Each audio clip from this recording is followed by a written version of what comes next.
Hi guys, hold on for a second. Before we proceed to the video, I have something very important to tell you. Professor John Vikofas has published his new book in collaboration with Little French Media, and the title of the book is Neoliberalism, Inequality, and Authoritarianism. This book details how neoliberalism impacts the geopolitical economy in the 21st century. You can buy it from Amazon, and the link is in the description. Thank you. Now let's proceed to the video. Welcome everyone to a discussion on transition of hegemony from Pax Britannica, namely the dominance of the British Empire on a world scale, uh, essentially from the Napoleonic Wars to the interwar era, Pax Americana from World War II, the Bretton Woods system in 1944, to more or less the present, I would say, up till 2008, the Great Recession of 2008, and now the transition from Pax Americana to Pax Sinica, namely the rise of China challenging the old hegemonic transatlantic alliance with the United States as the leader of that group. Uh, just for clarification, the word hegemony is ancient Greek. The ancient Greeks used it. It's still used, it hegemonia, which means leadership or dominance of social groups or state. Usually it's usually applied to state, and it's usually the word hegemony is usually one that is attached to um, powerful states, great powers, excuse me, or superpowers. The obviously the there's a need to differentiate between great powers and superpowers. Great powers, the idea of great powers emerged again in the post-Napoleonic period, from the Congress of Vienna, and the European concept of a balance of power among the great powers, which had regional role, regional hegemony, and influenced the policies and the direction of other countries as they dominated and determined everything from geopolitics to geoeconomics in terms of trade, um, had the preponderant role in determining that, I should say.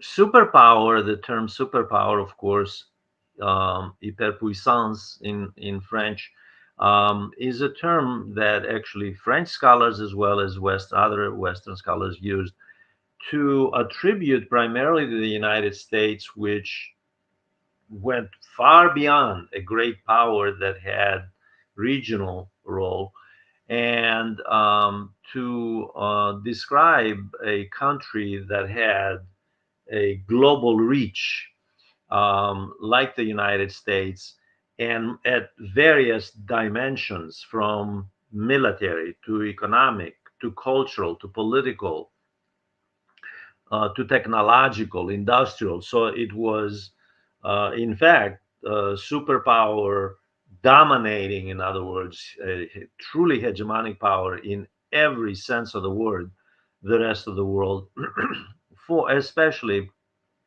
since the end of World War II, and gradually that that power, as we will see, was eroding, but that was the term that I was applied to that. Now, the term was also applied to Russia, to the Soviet Union, the old Soviet Union. But the fact is, the old Soviet Union was a superpower in one dimension, and that dimension was the defense sector, Russia was never a superpower as an economic entity in having the global reach in the world capitalist system as the US did. Of course, the Russian economy was outside the world capitalist system, but it never had that kind of global reach. Culturally, it never had, it never enjoyed the kind of influence in everything from motion pictures to commercial products to language to value systems to ideology. That's that kind of a sweeping influence, preponderant influence in a world on a world scale, the consumer economy and so forth. And we'll get more into this. Only the United States enjoyed that. Now, the question, of course, for us today is why is the United States now and in the last roughly 20 plus years losing that role to Pax Sinica, to China, the China led group through BRICS, of course, which is a major entity considering its GDP on nominal value terms, let alone purchasing power parity, which is huge, by the way. When you compare purchasing power parity, the gap between BRICS GDP in PPP terms in purchasing power parity versus the G7 is huge. But even in nominal value, the China-led BRICS group is far ahead the G7, the US-led G7. So there is a transition. However, there is a however. The transition has caused immense problems throughout the globe. And this is not surprising because what happens historically is that the power, the hegemonic power that is gradually eroding, losing its role, its status, fights back, and it fights back with anything it has. And usually the last resort is military. If it has lost on the economic front, it has not that it lost, obviously, the United States still in nominal value, by the way, it is the number one country in GDP nominal value in the world at 28 plus trillion. However, when you factor in purchasing power parity, China is 9 trillion ahead of that, of the United States. So we have to be realistic and accept what the IMF and the World Bank and other institutions point out in that regard.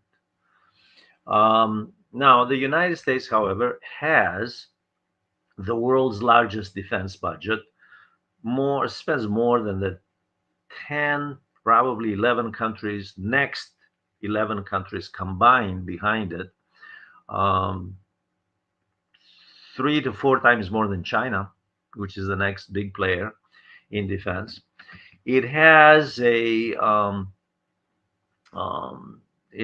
huge role in terms of defense presence on a world scale, whereas China and Russia have just a few bases outside their national borders. I believe China has two, one in Djibouti in Africa and the other in Kyrgyzstan, if I'm not mistaken. The United States has a military presence in 178 countries. There are only 195. So the US is just about everywhere on the planet. It has a military presence of one sort of another, just about everywhere, with over 170,000 troops outside its national borders.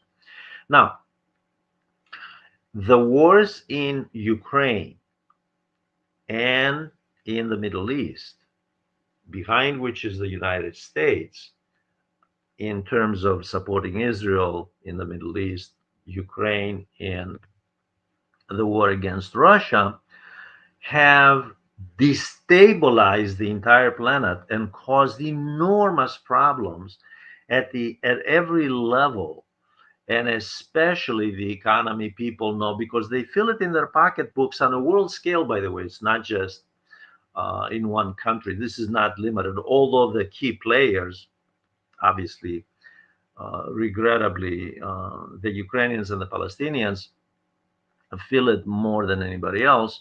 Especially the Palestinians, because that particular war is not a conventional war. I want to clarify this. And this is not according to me. This is according to the International Criminal Court, which has declared that a genocide. There's a difference between a conventional army fighting against civilians who are unarmed, by the way, uh, regardless of whether there are, and of course, this is the defense of the West behind Israel and Israel itself, regardless of whether there are, whether you want to call them terrorists or freedom fighters, whatever you want to call them, it doesn't matter. Regardless of whether they're those, Hamas, namely Hamas, um, fighting against the invading force, um, bombing of civilians, targeting everyone from aid workers to United Nations staff, journalists, medical staff, and so forth and so on, is a war crime, by the way. That's a war crime. And that is not, again, according to me, but is again, it's based on the Geneva Convention of 1949 and the various reports that the United Nations rapporteurs, including Francesca Albanese, as well as others, that have rendered this. And this is a decision with which the Global South has agreed. And the reason I'm mentioning this is because the superpower status of the United States has eroded even further as it has endeavored to destabilize in order to stop Pax Sinica, namely the China's rise to globalism, or at least pause it, slow it down. The These twin wars, both Ukraine and especially the genocide in Israel, in Gaza, have expanding, by the way, as we know, to Lebanon, Syria, Iraq, Iran, Yemen. This has actually alienated much of the global South, what we used to call the third world, and eroded the influence of the United States at a time that China continues to be resolute in its uh, economic integration program, hegemony through economic integration, in other words, rather than using geopolitical means, namely the military, as a vehicle to exert influence and maintain its hegemony. So the contrasting models of hegemony here are very important. Now, I should tell you, by the way, that to do justice to this topic that I'm covering today, the transition from Pax Britannica to Pax Americana to Pax Sinica, we need an encyclopedia, not just a single book. This is a vast topic. And there have been books that have, not on this particular topic, but especially for Pax Britannica and Pax Americana, that have tried to analyze this from various perspectives. Everything from scholars who are apologists of imperial hegemony and militarism, they have no apologies. In fact, they maintain, there are some who maintain there is nothing wrong um, with Pax Britannica, never mind, never mind the record of the British Empire in Africa and in the Indian subcontinent, never mind the transatlantic slave trade, okay, never mind the complete absence of morality, any moral defense of subjugating millions of people in order to exploit them and their natural resources in other continents. Never mind that. They still argue that empire is a way of managing the international order, right? The international order. And in fact, the Bretton Woods system was another way, and of course, following that, NATO and the Organization of American States and the Southeast Asian Treaty Organization, SEATO, all of those were designed to manage by the United States, of course, as the hegemonic power during the Cold War, manage the world, the Western world, against the communist world before the collapse of the communist world in 1990, before the Soviet Union's collapse. So there are those who argue, yeah, there's nothing wrong with Pax Britannica. Now we're not going to lapse. We're not going to talk about lapse in moral judgment here or anything like that. Um, we let that speak for itself. If people wish to defend militarism and imperialism, that's I guess that's their privilege. The question is, for the record, what impact has Pax Britannica had and Pax Americana had on a world scale, by the way, because these are world empires, and what benefits versus what detriment to the world community. And then we want to take a look at, I want to take a look at the question of how the Chinese approach to hegemony, because although I have been, I have gotten emails and comments in various works that I've done about Chinese integration of the world economy. People say, well, China is not hegemonic. Yeah, well, you are hegemonic. A country is hegemonic by nature when it's the dominant, because that's what the word means in classical Greek. Hegemonia means dominance, leadership, dominant leadership. That's what it means. By definition, by the very nature, the very structure of the Chinese economy, a global economy integrating through the Belt and Road Initiative, especially through that project.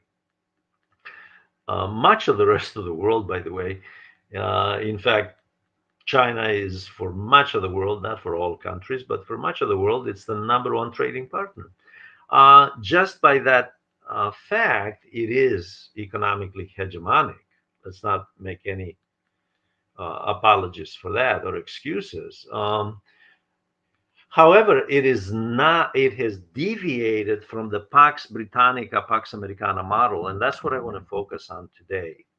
The Chinese model, it does not rely on using the military as a means to achieve geoeconomic goals for hegemony and economic integration. If people don't like the word hegemony, fine. Economic integration under its aegis. Let's use those softer terms. Okay, so that is by way of introducing this subject in short. Now, historically, I should tell you that declining powers, whether it was England or now the United States, do cause a ripple effect in the international community as they resist through military means, as well as through economic nationalism, as we unfortunately see it in the United States today. We have seen it in the last 10 years, causing a ripple effect in destabilizing economically and geopolitically, not just their foes, but their trading partners as well, in order to hang on to that hegemonic role. and not to mention causing obviously mass allowing through either proxies or directly or indirectly, in other words, and causing mass destruction through wars. Okay. Um, Now let me turn to the traits of hegemonic powers, and then I'll go through very briefly because this is a vast topic and it requires enormous time to explain it analytically in detail. Some of the traits of course, of a hegemonic power. Uh, in this case, we're going to stick with Pax Britannica, England, Pax Americana, the United States, and of course, China today as it's on the ascendancy globally. One of the traits historically has been military. This has historically helped both Pax Britannica and Pax Americana in their ascendancy to global hegemony. However, behind the military was an economic base, a thriving economic base. In the case of China, we take out the military component because China did not aim and did not, and you can look at their defense budgets, by the way, in the last 30 years, 40 years, whatever you want to go back, however far you want to go back, and that's very evident to the present, did not rely on that component.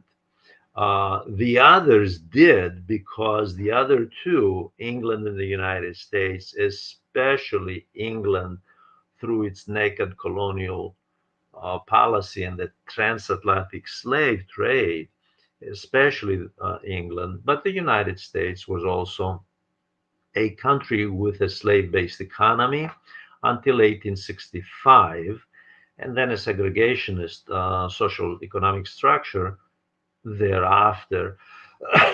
Excuse me. Um, but both of them had a thriving economic base. In the case of England, because England, let's face it, this is a tiny island country. Without a global colonial network, it would not have been possible to undertake the Industrial Revolution, move forward with technological innovations, and further industrialize, and then apply that technology and industry to defense, especially to its navy. England was a thriving naval power. None of that would have been possible in the 18th century. Although you can go back to the antecedents, historical antecedents to the reign of Queen Elizabeth I in the late 16th century when England defeated the Spanish Armada. We can go back that far and see that the historical antecedents in the age of Elizabeth and Philip, King Philip II of Spain, you have basically the historical antecedents of an ascending empire, and it's very clear that it doesn't have it's not self-sufficient like the United States. The United States, by the way, is nearly, not completely, self-sufficient in raw materials, just like Russia. And China, nearly, again, underscore, not so for the case of England. Yet it becomes an empire with a huge military force, and again, an enormous navy, which was used to support the merchant marine, in other words, the commercial shipping trade routes, and used to secure trade routes and used to protect the merchant shipping lanes, used also to open new markets. For example, the two Opium Wars, 1838, the first Opium War, 1856, the second Opium War, to open the Chinese markets to British goods and primarily to sell them opium, which they got from Burma and Northwest India, Northwest, Northeast, I forget, but it's the northern part of India, and sell the opium to China. Those two opium wars were key because they secured ports, access to Chinese ports, and of course, markets in the interior of China. And this debilitated the Chinese economy while it brought in enormous assets to the British Empire and kept strengthening the British economy and the British military. This kind of power um, was inexorably linked to empire. Now, the United States, of course, had ever since it was founded, and there are a number of historians who maintain this position, influenced by the great Charles Beard, the progressive historian of the early 20th century, who influenced a generation of historians looking at the United States as an imperial entity. And the ambition of the founding fathers, from the founding fathers all the way down to the 20th century, was to this, especially the Spanish-American War, it was to have a to emulate rather the mother country. In other words, to become England Junior, to become an empire. This is one of the reasons that the great American historian, I mention him a lot in a lot of my talks, William Appleman Williams' book entitled Empire as a Way of Life, has that thesis exactly. Williams, of course, influenced by Charles Beard as well. So you have an imperial ambition here on the part of the Anglo-Saxon elites that are in charge of the political class, but also the economy in America, in the United States, looking to compete with the mother country and to emulate the mother country. Now, the England, however, had to give way to rising imperial powers like the United States, which after the Civil War did two things simultaneously.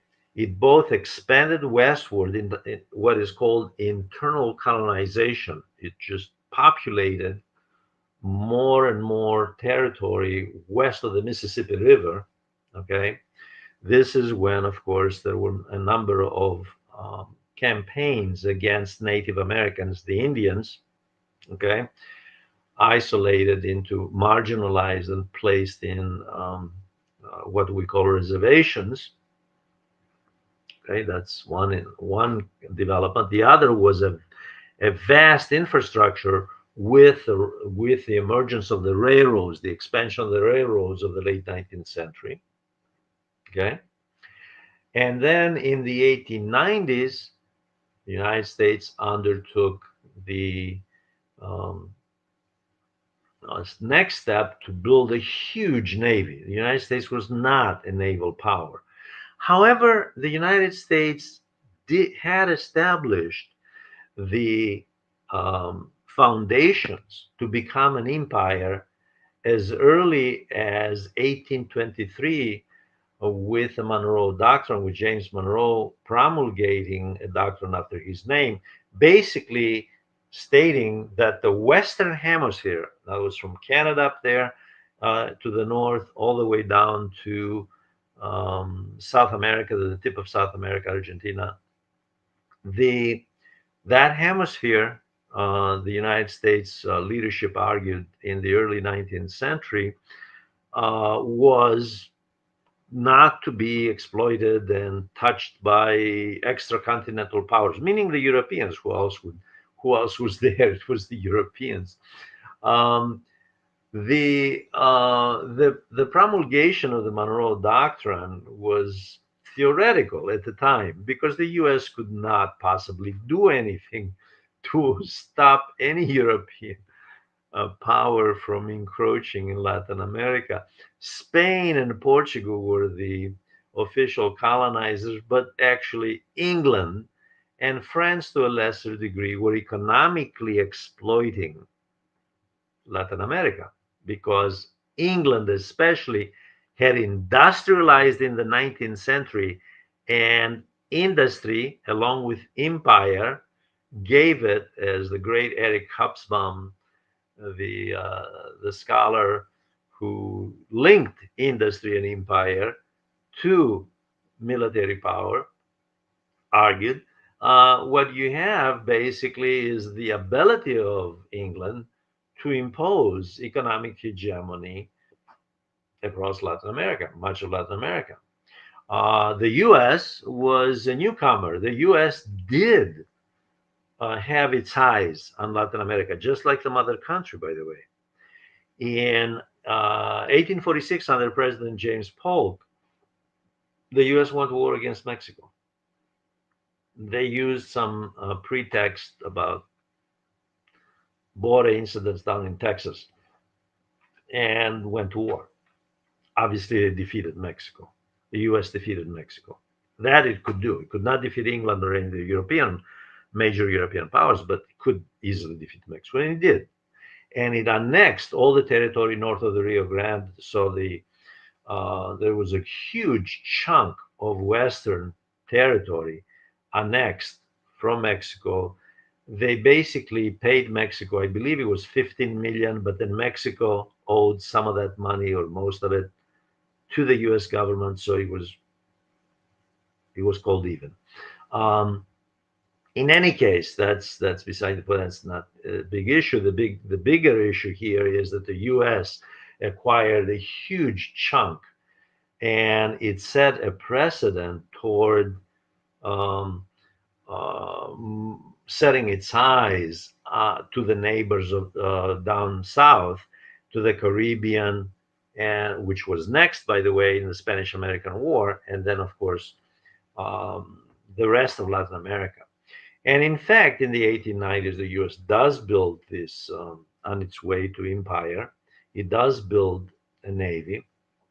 And by the 1890s, certainly by the time that the war breaks out, 1898, Spanish American War between the US and Spain, there is clearly simultaneously another a direct challenge to the British Empire, to Pax Britannica, by the rise of the German Empire and its ambitions in Africa.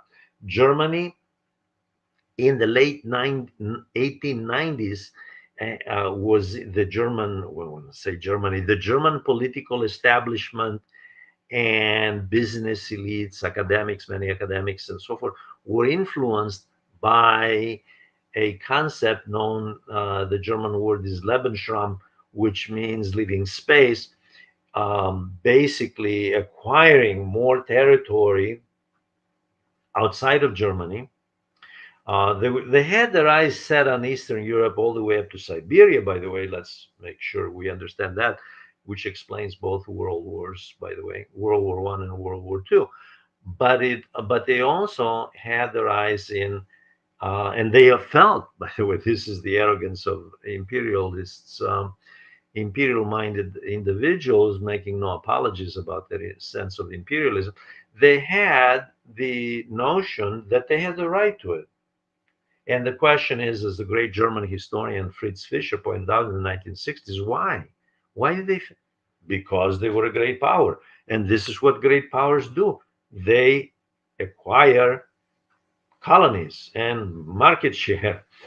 But what if the world has already been, the colonial world, if colonies, if Africa was already divided and Germany did not exist before 1870, and the rest of the Europeans had already divided much of Africa. What's left? Well, then you go to war against one of the other countries, and the one they targeted, of course, was the biggest at the time, England, Pax Britannica, the British Empire. And there was a proxy war on the part of both the British and the Germans in South Africa, known as the Boer War. And the Boer War, which lasted 3 years or so, almost taking place simultaneously as the Spanish-American War. So you have two empires, right? A rising empire, the American Empire, the rise of Pax Americana, which is the Spanish-American War, by the way, and then one that's in decline, challenged by the rise of Pax Americana, not directly, but just the fact that it's there, that it's rising, means someone else is going to have to take a secondary role, because the U.S. had industrialized very rapidly, built a huge navy.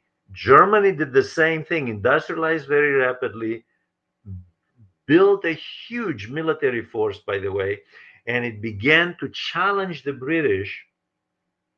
The United States did not challenge the British, but the Germans did in the high seas, namely building a navy. Okay, so the Germans were not content in being a continental power, land-based power. They wanted a naval presence as well, because they had imperial ambitions. So now you have the struggle of imperial giants.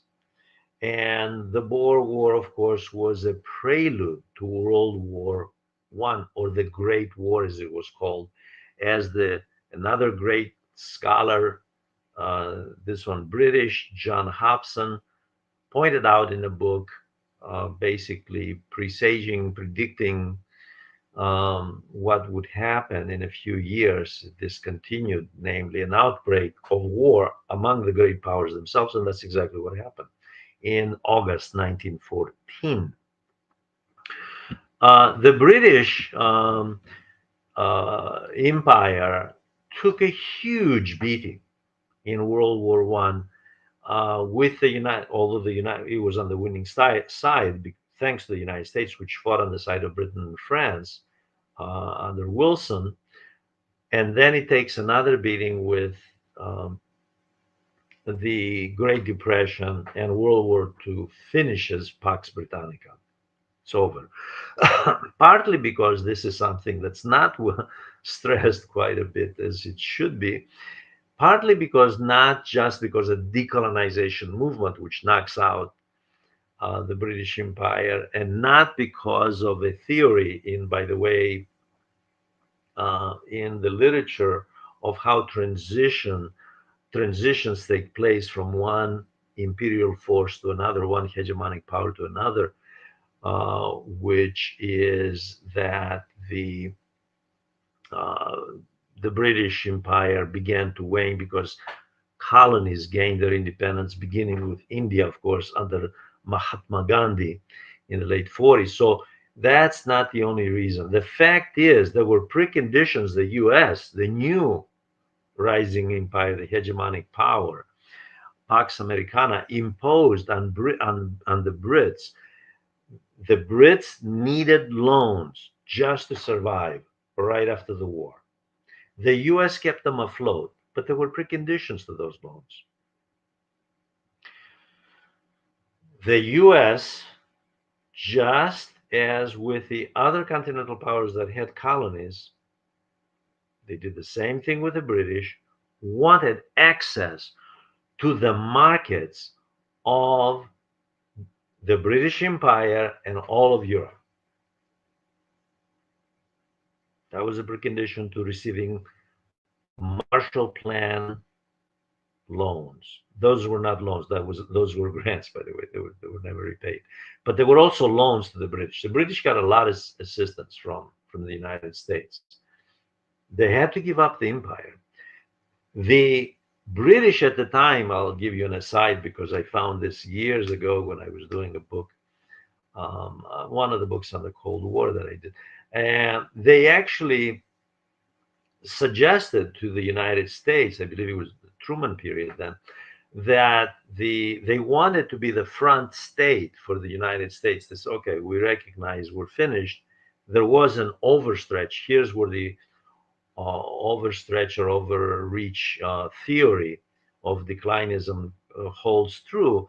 They had overstretch as an imperial force. The cost of empire was huge. They couldn't possibly manage it. They had to retreat. They had to go back home and focus on building the national economy back home. The era of empire was over. However, Britain to this day remains a great power. It's not a superpower, but it is the junior partner to the United States. At one point, the US was England Junior. Now England is America Junior. Now the U.S. emerges as the superpower, undisputed on a world scale. At the end of World War II, they knew it, by the way, as early as 44. And in 44, the United States establishes the Bretton Woods system, which set up the International Monetary Fund, which would provide in the future monetary stabilization loans, that is currency loans to stabilize the currencies of countries that need them so that they can continue trade and not suffer monetary inflation and price inflation. IMF, very significant. The US controlled that institution. The headquarters are in Washington, D.C., not far from the White House, just down the street from the White House, by the way. And right across the street from the IMF is the World Bank, by the way. That institution was also established at Bretton Woods. World Bank offers, of course, development loans. The IMF has to first agree, and by the way, the loans are not just given. There are all sorts of preconditions, policy preconditions on the part of the borrower. The borrower has to follow the policies recommended by the US. That's who called the shots, by the way, for a very long time. Now, this is a global organization. There are members from around the world, and they went along with it. But the country that was dominant in policy influence in Bretton Woods institutions was the United States. Only the U.S. had the GDP muscle, okay, with a strong dollar, pegging the dollar to gold, right, and essentially creating the world's strongest reserve currency until it began to get into trouble itself in the late 1950s. And by 71, it was over, as President Nixon announced, and it was a floating currency after that. So the United States was, in fact, a superpower, emerging as the number one military, economic, political, cultural, technological, industrial force in the world. So what happens that we now find ourselves in transition to China, considering, as just the other day, the Chinese foreign minister echoed Xi Jinping's, the premier's sentiments when he said, okay, I understand the West criticizes us for all sorts of human rights violations, but by the way, we lifted 600 million people out of poverty. Who has done that anywhere on the planet? Obviously, he's right. You can't argue with that. They have ended extreme poverty, whereas the declining empire, the United States, has, regrettably to say, poverty at 12% in 350 million people. That's an alarming statistic. okay, and rising socioeconomic gap, whereas the Chinese are closing it, focused especially on the eastern provinces. Those are the poor historically, by the way, and northwest provinces, the eastern, sorry, the not the eastern, the western provinces, not the eastern. I'm sorry, the western provinces of China and the northwest provinces have historically been the eastern coastal provinces are the have been historically, especially the last 40 years, the most thriving economically. Now, the United States got into trouble uh, for a very simple reason: overreach, overstretch, whatever you want to call it, just like Pax Britannica, overspending on defense. However, that's not the only reason. That's not the only reason. A consumption based economy with corporations looking to maximize profit and constantly push wages downward, especially under the neoliberal model of the last 40, 45 years or so. What we see when we look at statistics, the US Department of Labor statistics, what we see is a downward pressure on wages. What happens to a country, to a society? It happens to be the US in this case, but any country, any society, when there is downward pressure and downward social mobility, and the working class is weak, guess what? The middle class follows. If you don't have, the Roosevelt administration back in the 1930s understood that better than the people understand it today. Partly influenced by John Maynard, the great British economist John Maynard Keynes, who, of course, was the brain behind the principles of the New Deal during the FDR period. If you don't have a strong working class, you're not going to have a strong middle class. If you don't have a strong middle class, you're not going to have democracy, liberal democracy. You're going to lapse toward authoritarianism. And if you're going to lapse toward authoritarianism, you're going to rely more and more on the police and the military. And if you're going to do that, you're going to overextend.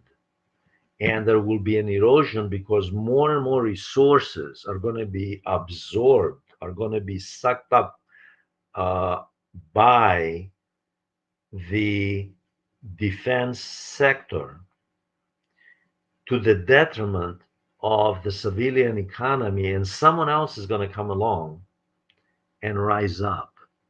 And actually, in part, the greed and cunningness of the US trying to bring down the Soviet Union, which the US succeeded, by the way. US succeeded in bringing down the Soviet Union.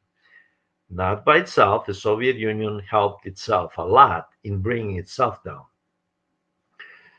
When Kissinger and Nixon did the opening of China, the idea was to break the Communist Solidarity bloc, the Sino-Soviet bloc, but at the same time, to satisfy the thirst of Western corporations, especially US corporations, for the cheap labor, raw materials, and huge domestic market of China. Success. From the time of, from the early 1970s, from the time of Nixon and Kissinger, to the early 1990s, George Herbert Walker Bush, the first Bush, success. US had accomplished that goal. And I'm mentioning the early 1990s because that coincides with the fall of the Soviet Union. People will remember Mikhail Gorbachev, of course, with glasnost and perestroika, opened up. That wasn't initially his intention, but that's where things were leading.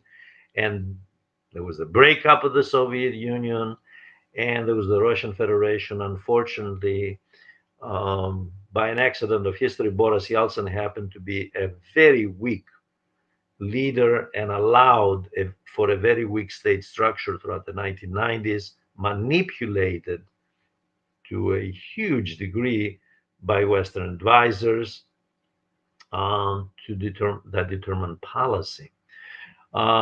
China watched all of that very carefully. Beijing watched what happened to the former Soviet Union. So the number one concern they had was that the state structure not be caught in that kind of position, in the Boris Yeltsin position, and that it maintain strength and viability so that it's the primary engine of economic and social development and global economic integration. It had already laid the foundations, right? By the time Mao passed away, the fact is China had already started moving that direction. And then it continued. Okay. And the West was excited. All of the West, by the way. Chinese markets, Chinese raw materials, Chinese cheap labor. Why pay high wages in Germany, in the United States, or in France and the United Kingdom when you can take that factory in China and at the same time sell the Chinese some of those products too, make a lot of money? In fact, China made a lot of corporations trillions of dollars. However, in the process, because the state was the catalyst in economic development, the state established terms for foreign investment, for technology transfer, okay, for capital repatriation. The state established the terms of trade. The state was very powerful. This is not the state of Boris Yeltsin. So gradually, it became very clear, certainly by 2008, when there was a world recession, and it starts in 2007 with Lehman Brothers, and then 2008, there was an explosion. Starts in New York. Because the US was not following, by the way, an economic model based on export-oriented growth strategy and productivity-based economy. It was following a model called financialization of the economy. Financialization of the economy means that the focus was on measuring the asset values, not on the actual production and future prospects of production and services, but rather on speculative value. So what became more important was the banking, that's why it's called financialization, the banking and the Wall Street aspects of the economy, far more important than the real economy. So the real economy was subordinated to speculators, middlemen, parasites who made money off the real economy. Not so in China. There was a measure of that in China. We shouldn't say that. So there was a measure because China did adopt some aspects of neoliberalism. It had to make compromise to the neoliberal West on privatization, on foreign investment, on capital movements, on trade. A lot of concessions. Obviously, it wouldn't have entered the World Trade Organization in 2001 had it not made a lot of concessions. Bill Clinton was pushing for it, and of course, within a very short period of time, the Americans came to regret that they gave China the membership. And today, there are people in the Republican Party in the United States that want to deprive China of that membership in the World Trade Organization, because China is already, the genie is out of the bottle. China is already economically hegemonic. Um, China, so it's not just that, well, it's just cheap labor that they do have, by the way, raw materials that they have the corner, they go and sign huge long-term contracts with other countries, securing raw materials from them, everything from energy to minerals, for minerals from the Congo, or energy for gas and oil from the Russians and so forth. They sign long-term contracts. Okay, it's not just that. It's that they never accepted the neoliberal road to financialization of the economy, to allowing speculators and to allowing, in combination with that, excuse me, to allow in combination with that, the military industrial complex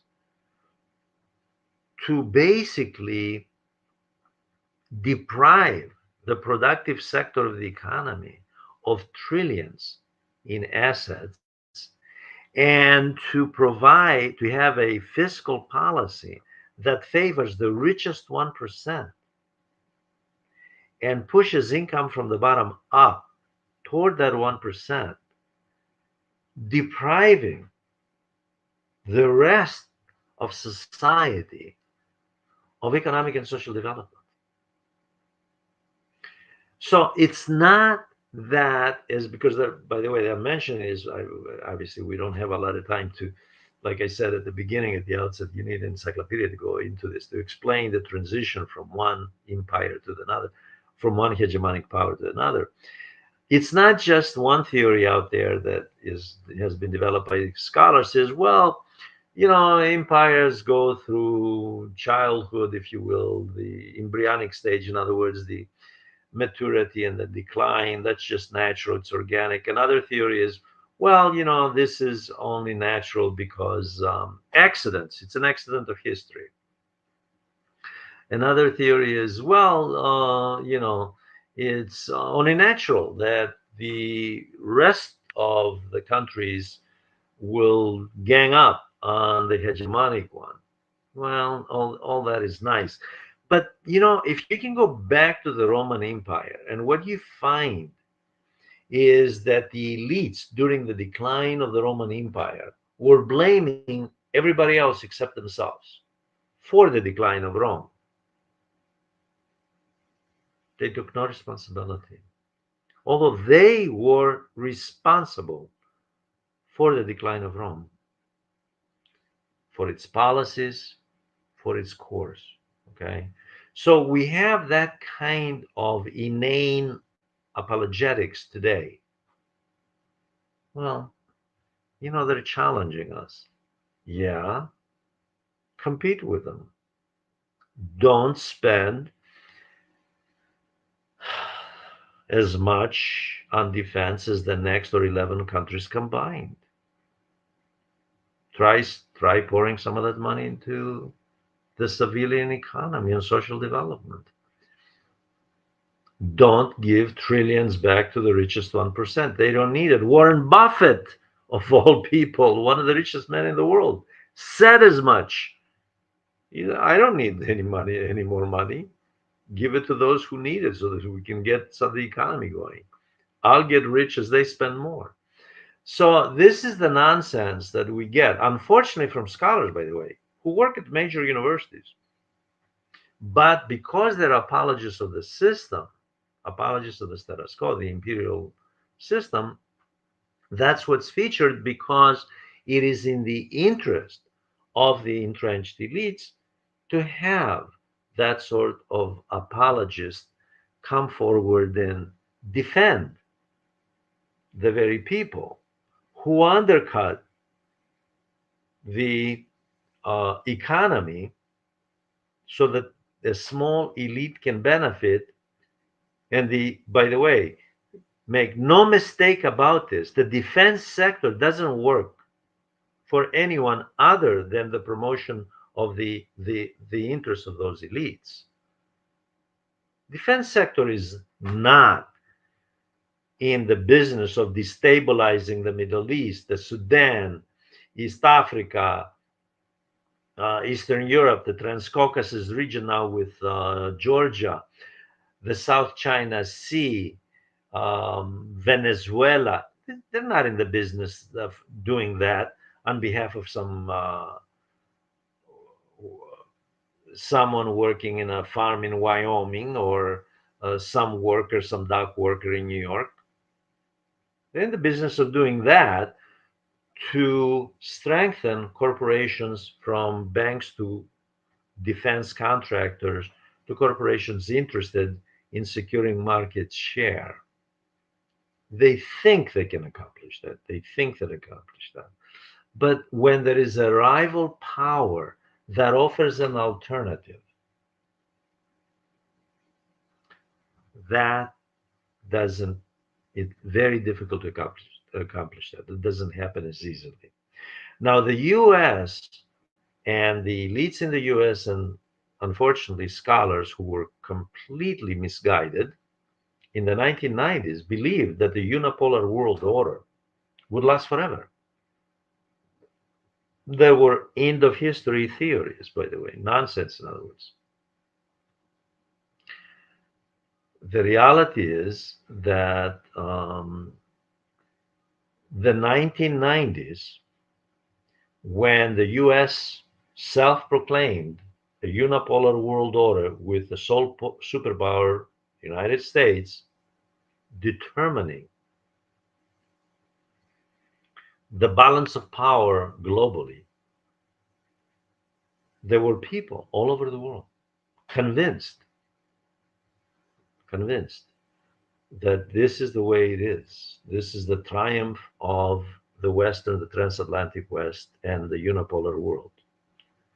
The real winner, and I've mentioned this in the past, of the Cold War was China, not Russia, not the Soviet Union, not the United States. Longer term, now that we look back, we can see who the real winner was. The question, of course, is, I see we're well up on the hour. I want to conclude. The question is, what's up ahead for the future? Right now, there has been, and in the past few years, there has been a lot of literature on block trading and geopolitical blocks. Well, everybody knows about the US-led NATO bloc, for example.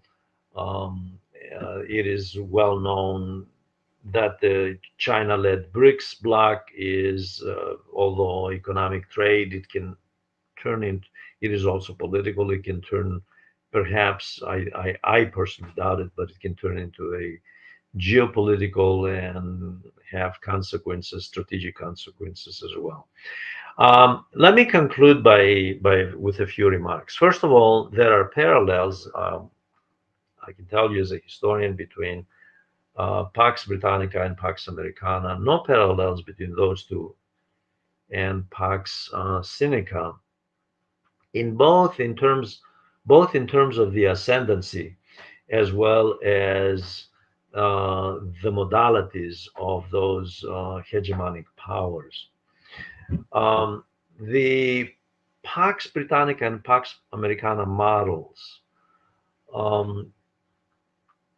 thrived because there was an imperial network. They thrived on uneven terms of trade on a world scale. They thrived because of militarism more than anything. At the core of the imperial network was militarism. Still is to this day. As some scholars have pointed out, that's a double-edged sword. It gets you up to where it gets you, and then it knows no limit.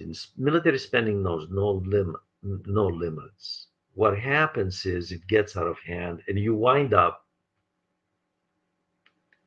in huge debt, whether it was Pax Britannica or the United States today, with a GDP debt ratio well over 100%, and rising very rapidly, by the way, and likely to rise very rapidly under this incoming administration, the Trump administration. Everybody's warning, where's the debt going? And the rising debt will undermine the currency, and the currency will undermine the economy. Okay. It will become very expensive to uh,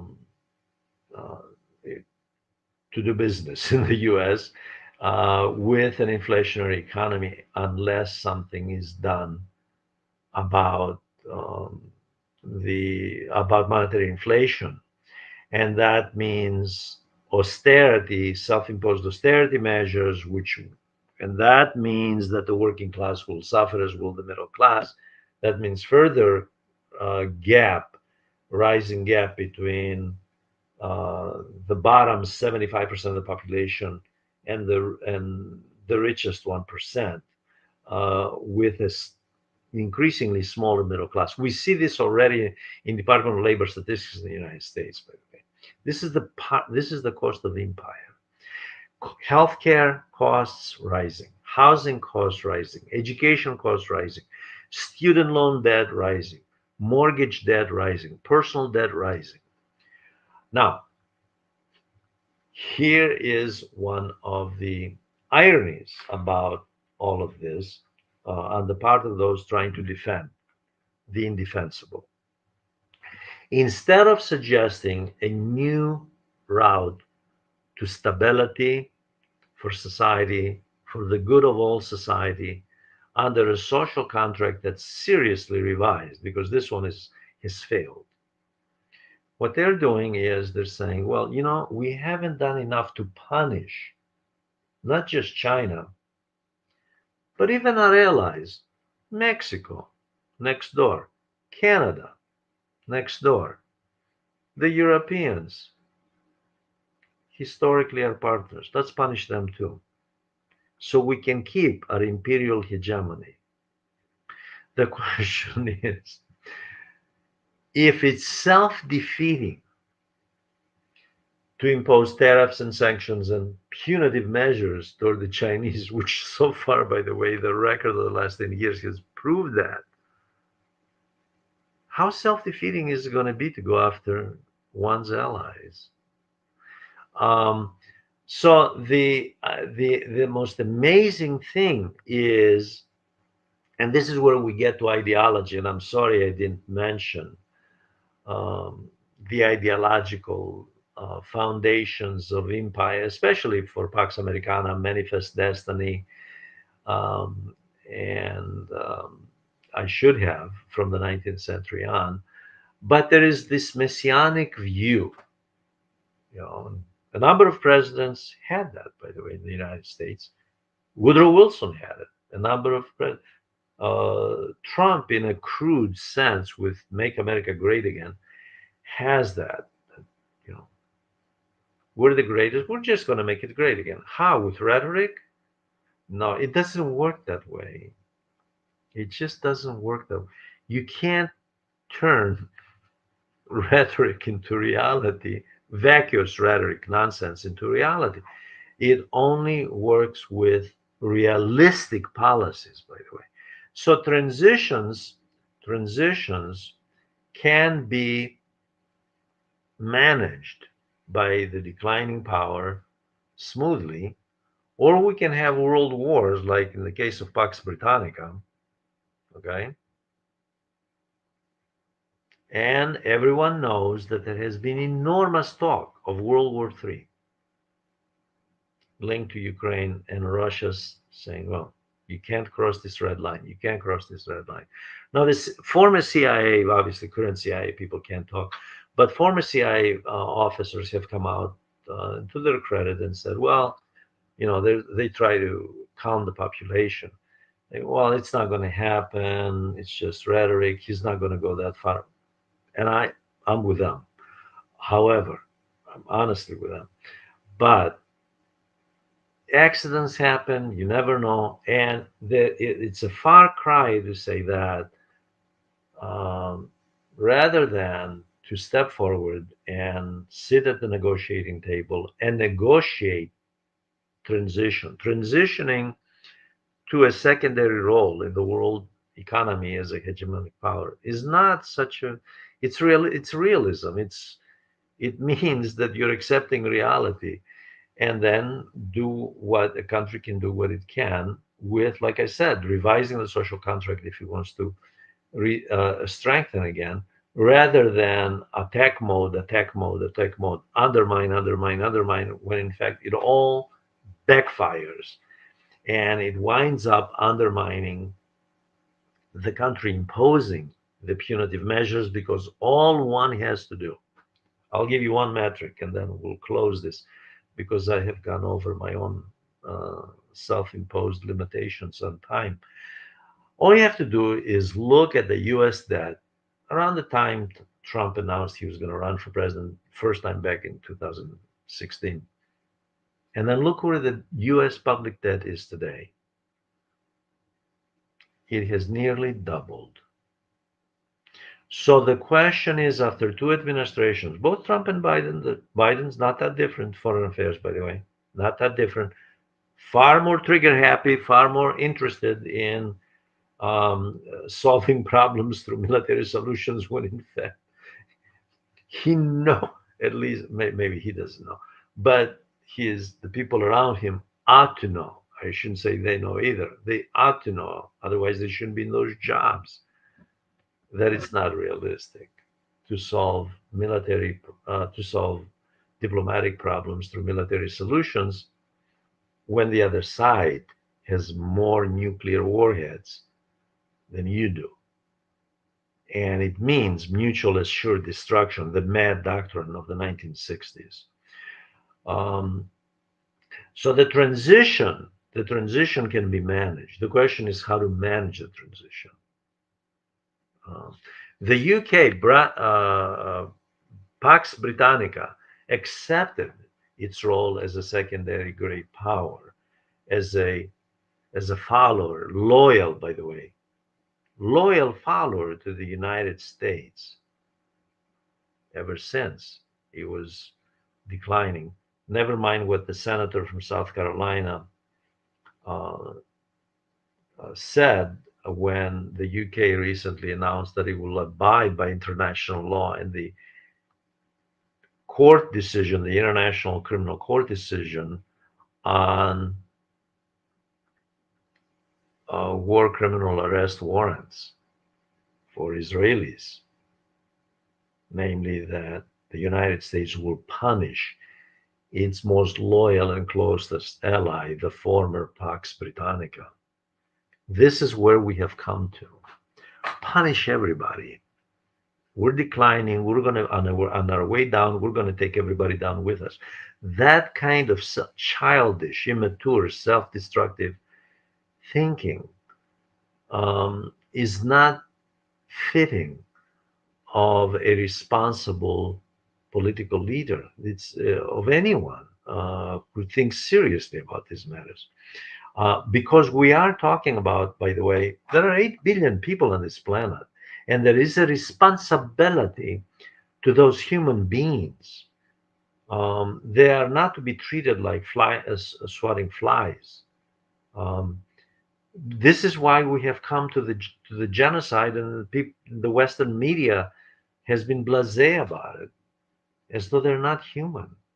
And this is why the outcry of much of the global South. Why the hypocrisy? They're human beings.